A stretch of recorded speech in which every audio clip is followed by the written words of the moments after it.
All right, ladies and gents, we are going to take notes on page 5.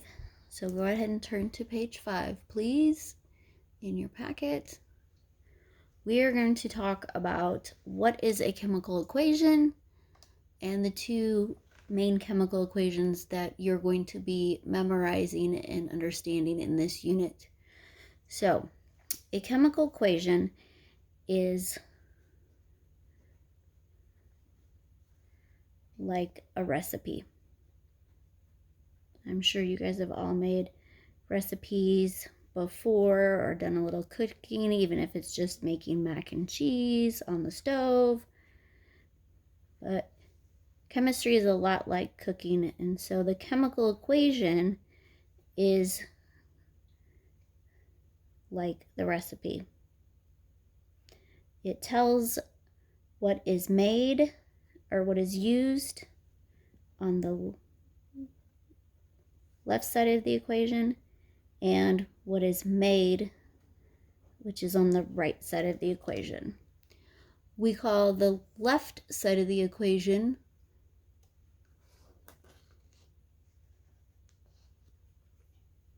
the reactants and the right side of the equation the products. Now, when I am teaching chemistry, I always tell students to circle what you have and underline what you're trying to get. So we're going to circle our reactants because that's what we have. We're going to underline what we're trying to make or what we're trying to get.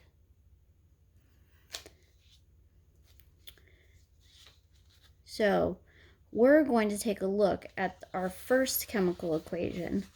And our first chemical equation is CO2 plus H2O, and we read this arrow as yields C6H12O6 plus O2. So we're going to talk about what are all these parts in this chemical equation. So first of all, here's our CO2. We're going to need 6 of these, so we're going to put a 6 in front. And our CO2 is carbon dioxide.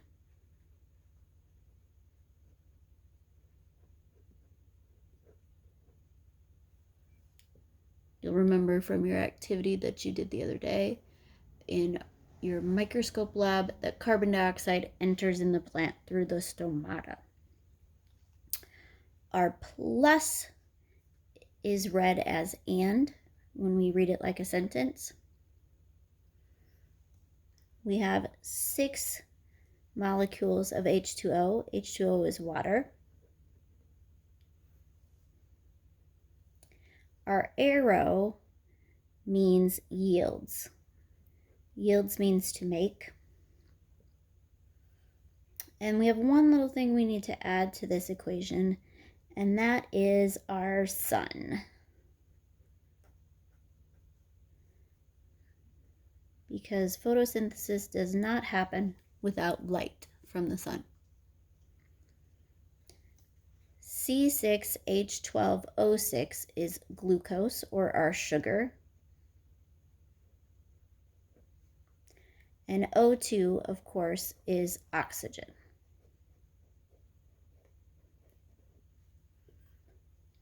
And when we have that plus sign on this side, we also read that as and. So when we read this like a sentence, we have carbon dioxide and water with light yields glucose and oxygen. And again, the left side of the equation is called our reactants. The right side of the equation is our products. Now, this second chemical equation that's listed here is the chemical equation for aerobic cellular respiration. And we're going to talk more about cellular respiration later in this unit. So we're just going to leave this blank at the moment, but just know that it follows the same pattern. Every time you see a plus, that would be and. Every time you see an arrow, that would mean yield when you read the chemical equation. So now we're going to define just a couple of quick things as we're learning this chemistry to make sure we're all on the same page. An atom equals a single element by itself. Now we have a whole periodic table of elements, so there's many different types of atoms. We have atoms like C equals carbon, H equals hydrogen. Those are found up above in our chemical equations. But there are also other elements on the periodic table like Au equals gold,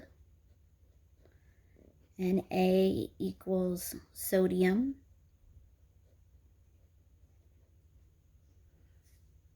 Hg equals mercury. So you'll notice sometimes the different symbols match with the name of it, and sometimes they don't. So C equals carbon. They both start with this. Carbon starts with a C. Hydrogen starts with an H, and H is its symbol. But that's not always the case, as you can see with these ones. Now, a molecule is two or more atoms bonded together.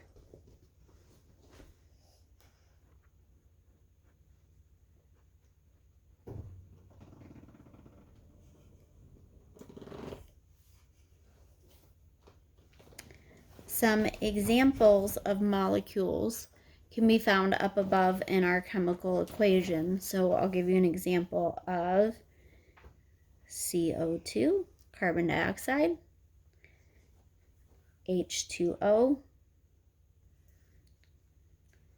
C6H12O6, and O2. And we know that there is more than one atom because there's a C and then there's two O's. So if we were to draw this out, this would look like C with an O on each side. That's what carbon dioxide would look like if we drew it out. Or say water would have an oxygen, and then a hydrogen, and another hydrogen coming off of the oxygen. So we can see it is definitely more than two atoms bonded together. And we'll even draw out the O2, would have an oxygen, and it's double bonded together like that. We'll draw out the glucose later, once we're a little more familiar with this chemistry. So now I want you to turn to page 6 quickly. And we're just going to fill in a little bit here on the top of page 6.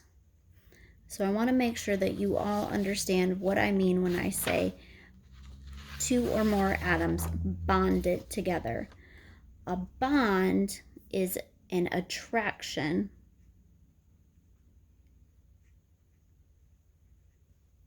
between atoms.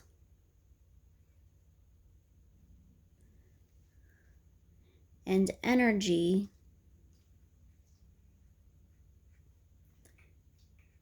is stored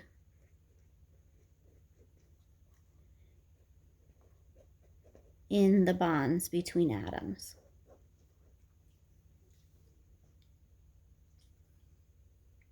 So every time you see a little stick in between an atom, like you see down here on this diagram here, or like on the ones that I just drew, that represents energy stored in the bond. The other thing that I want you to understand for right now is that there are specific types of bonds, and the type of bonds that we find in all the molecules represented in our photosynthesis equation are covalent bonds. Covalent bonds are very strong bonds.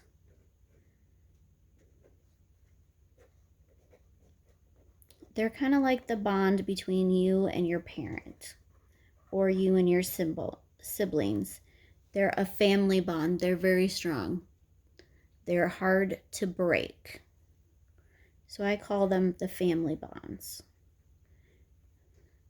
It's not like the bond between, say, you and a classmate who you just happen to see every A day in the same period twice a week, or like the bond between you and your friend that you call whenever you have some good gossip or tea to spill.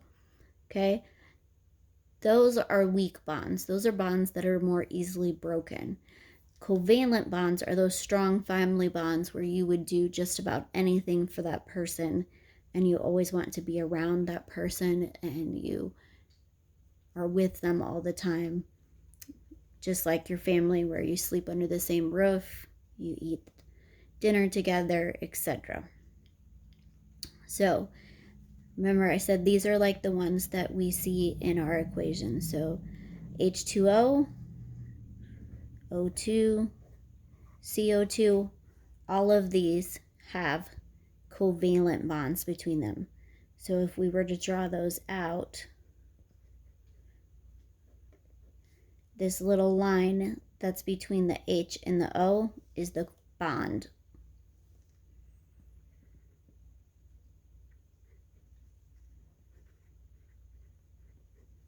And that's a covalent bond. It's a strong bond. Same is true when we make oxygen, or we take our carbon and we bond it to our two oxygens and we get carbon dioxide.